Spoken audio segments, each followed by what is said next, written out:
আপনারা দেখছেন আর কি নিউজ বাংলা। তাই হচ্ছে আমাদের দাবি, এর বাইরে আর কোনো দাবি নাই। আর আপনারা বিভিন্ন সময় আমাদেরকে যে প্রশ্ন করেন যে ভাই ওসমান হাদির ব্যাপারে আপনারা কি করলেন, ওসমান হাদির ব্যাপারে আপনাদের অবস্থান কি? ভাইরা, ওসমান হাদির ব্যাপারে শুধু আমাদের অবস্থান নয়, ওসমান হাদি কোনোদিন ইনকিলাব মঞ্চের মেম্বারদের দায়িত্ব গ্রহণ করে শুধু বলে নাই যে এই টিমটার যারা আছে এরাই আমার ব্যাপারে কথা বলবে।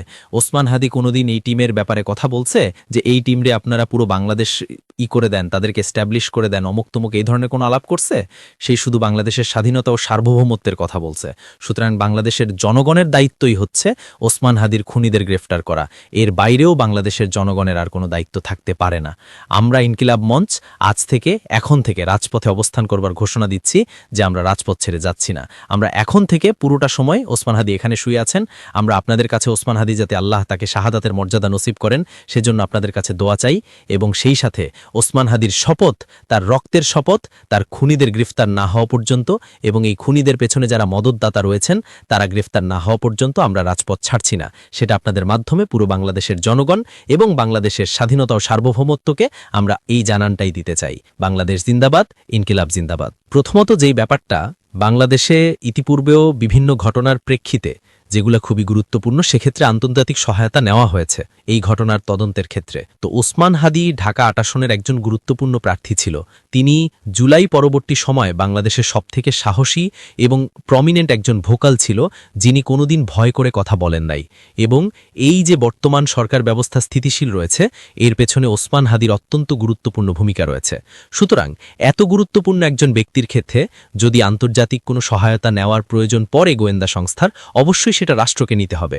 অবশ্যই আমি তো বললামই যে আমাদের দুইটাই দাবি, একটা হচ্ছে দ্রুত বিচারিক ট্রাইব্যুনাল গঠন এবং সেই সাথে এই ক্ষেত্রে গোয়েন্দা ইন্টেলিজেন্সের আপনি চাইলে সহায়তা নিতে পারেন। এক্ষেত্রে সহায়তা নিতে হবে, নিতে পারেন বলতে কথা নেই। ওসমান হাদির রক্ত ঝরানো হয়েছে এবং সেটার খুনিদের বিচার দেখব না, এটা তো হতে পারে না।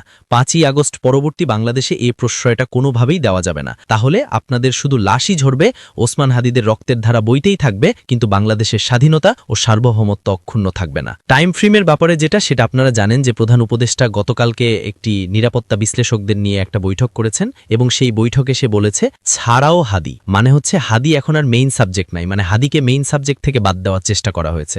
হাদিকে যদি আপনারা মেইন সাবজেক্ট থেকে বাদ দেন, আপনারা কিন্তু মেইন সাবজেক্টে থাকবেন না। হাদিকে মেইন সাবজেক্টে রেখেই আপনাদের সকল সিদ্ধান্ত গ্রহণ করতে হবে। আর ভাই যেটা বললেন, অবশ্যই আগামী ২৪ ঘন্টার মধ্যে তারা দ্রুত বিচারিক ট্রাইব্যুনাল গঠন এবং এক্ষেত্রে তারা যে আন্তর্জাতিক গোয়েন্দা সংস্থা যেমন FBI এবং স্কটল্যান্ড ইয়ার্ডের মতো যারা পেশাদার গোয়েন্দা সংস্থা রয়েছে তাদের সহায়তা নিতে হবে এবং রাষ্ট্রকে আপনাদের সামনে এসে জানাতে হবে যে তারা এই সহায়তার ক্ষেত্রে কি কি পদক্ষেপ গ্রহণ করেছে। ওসমান হাদির রক্তের সাথে এক বিন্দুও ছাড় নেই। আর কারো কোনো প্রশ্ন? অবশ্যই, এবং এই জন্যই দ্রুত বিচারিক ট্রাইব্যুনাল, প্রয়োজনে ১ মাসের মধ্যেই বিচার ব্যবস্থা নিশ্চিত করতে হবে, ১ মাসের মধ্যেই। এখন পর্যন্ত ঢাকা ৮ আসনে হাদি ভাইয়ের হয়ে ইলেকশনে কেউ লড়বেন কিনা এ ব্যাপারে ইনকিলাব মঞ্চ কোনো সিদ্ধান্ত গ্রহণ করে নাই এবং এখন পর্যন্ত আমরা ঢাকা ৮ আসনে ইনকিলাব মঞ্চ সিদ্ধান্ত গ্রহণ করবে কিনা সে ব্যাপারেও আমাদের কোনো মিটিং হয় নাই। তো আমরা ইনশাল্লাহ এটা নিয়ে অতি শীঘ্রই বসবো এবং আপনাদেরকে এ ব্যাপারে তথ্য জানাবো। ওসমান হাদি ভাই কোনোদিন লুকোচুরি পছন্দ করতেন না, আমাদের মধ্যেও কোনো লুকোচুরি নাই। আমরা যেটা বলবো সেটা আপনাদের সামনে এসেই বলবো, আমাদের কোনো পিছুটান নাই। আমরা ওসমান হাদি ভাই যে আদর্শ এবং লড়াই করে গেছেন সেই লড়াইটা জীবিত রাখার জন্যই এখানে দাঁড়িয়েছি।